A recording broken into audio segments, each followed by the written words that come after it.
सीधी जिला कलेक्ट्रेट परिसर में उस समय हड़कंप मच गया जब एक अधिवक्ता बुलेट मोटरसाइकिल लेकर सीधे एसडीएम कोर्ट तक पहुंच गया। अधिवक्ता ने कोर्ट के भीतर तक बाइक ले जाने का प्रयास किया और करीब आधे घंटे तक हंगामा करते हुए अधिकारियों से अपना काम कराने की मांग करता रहा। सूचना मिलते ही मौके पर पहुंची पुलिस ने उसे हिरासत में ले लिया। आज एक व्यक्ति कोर्ट में आ गया था बुलेट बाइक लेके, शराब की नशे में था, शायद हंगामा कर रहा था। क्या वजह थी? हाँ, ये ऐसी एक घटना पता चली है। इसी कोर्ट में जो है वो एक अज्ञात व्यक्ति वो बाइक पे सवार थे और ऐसा बताया जा रहा है कि उन्होंने शराब का सेवन भी किया हुआ था। उसके लिए मेडिकल भी करवाया गया है पुलिस द्वारा। तो वो व्यक्ति यहाँ पे अचानक से ही कोर्ट में वो उपस्थित हुए बाइक के साथ, और जब पता चला कि वो किस के संबंध में वो यहाँ पे एंटर हुए हैं कोर्ट में, न्यायालय के परिसर में, तो ये अवगत हुए कि वो एक वकील हैं, एक अभिभाषक हैं जो यहाँ पे न्यायालय यहाँ पे भी प्रैक्टिस करते हैं, राजस्व न्यायालय में। और यहाँ पे जिसके रिगार्डिंग ये पूरी घटना हुई वो एक जाति प्रमाण पत्र को लेकर के था, जिसमें संबंधित क्लर्क से मैंने मंगवा करके फाइल वो देखी है, जाति प्रमाण पत्र का पूरा आवेदन और उसके दस्तावेज देखे, और उस दस्तावेज में एक 2-3 तरीके की रिपोर्ट लगी हुई है।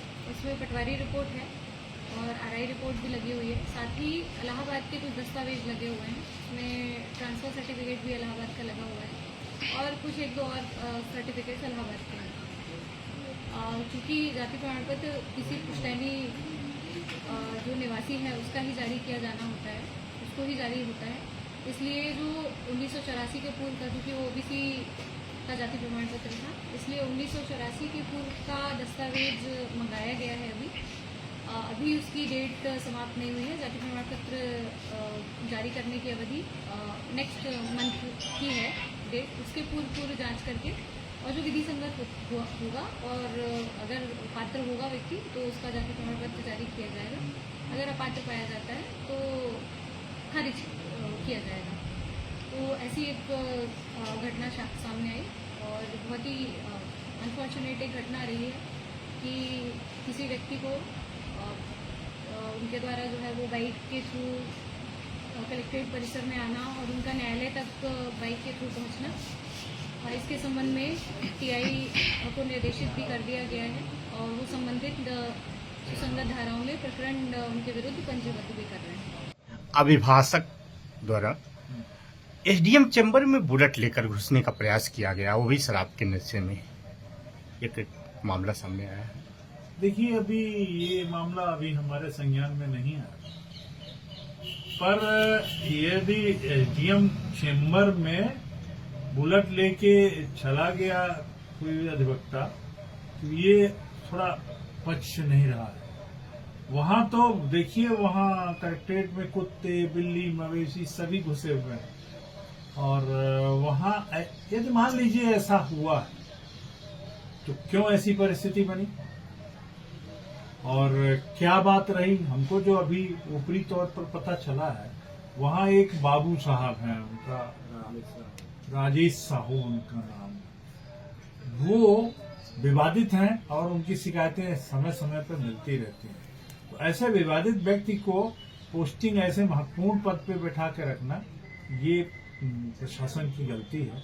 उनको तत्काल हटाया जाना चाहिए और उनके खिलाफ कार्रवाई करनी चाहिए। जहां तक बात वकील साहब की है, यदि उनके खिलाफ कोई पाया जाता है, वो सुधारने का काम मेरे पास है, हम सुधारेंगे उन्हें, जैसे भी होगा वैसे सुधारेंगे। पर शासन प्रशासन को डंडा चलाने का अधिकार नहीं है कि डंडा चलाएगी। पहले अपनी व्यवस्था सुधारें, वहां की न्याय व्यवस्था को दुरुस्त करें। वो कलेक्टर साहब बड़ा प्रयास करते हैं, उनके प्रयास में ये हालत है कि विवाद हो रहे हैं।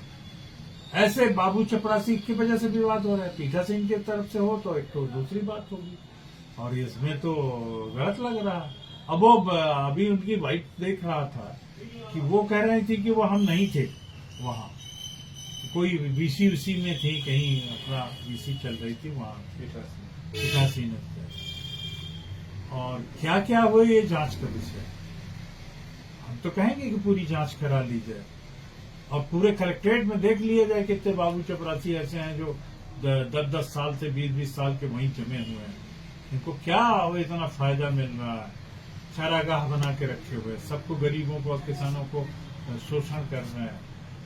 तो इनको हटाया जाना चाहिए, इसकी जांच होनी चाहिए। ये विषय कोई एक वकील का नहीं, यदि वकील गलत है उसके खिलाफ भी कार्रवाई हो, ये तय है। पर जो गलत है वो गलत है। क्यों ऐसी परिस्थिति बन रही है कि अभी तो एक वकील आंदोलित हुआ है, सारे वकील आंदोलित हो जाएंगे, सारे के सारे वकील आंदोलित हो जाएंगे। ये मैं जानता हूं, हमारे पास तक जो सूचना है, छोटी छोटी बातें भिड़ जाए। अभी 1-2 दिन में एक बार और पूर्व में ऐसा हो गया। तो इतना हाइपर नहीं होना चाहिए किसी को, चाहे वकील पक्ष हो, चाहे वो तहसीलदार हो, नायब तहसीलदार हो। कोई अब प्रकरण बनाने को, झूठा प्रकरण बनाने को कोई भी बना सकता है। ये वकील साहब लोग भी बना देंगे। 1,500 वकील हैं, कोई ये गढ़ने लगेंगे तब तो बड़ा मुश्किल है। दुकानें बंद हो जाएंगी, जो रोज लोकायुक्त तो रोज यहीं बैठा रहेगा। इसको सुधार होना चाहिए, मैं अभी भी कह रहा हूं।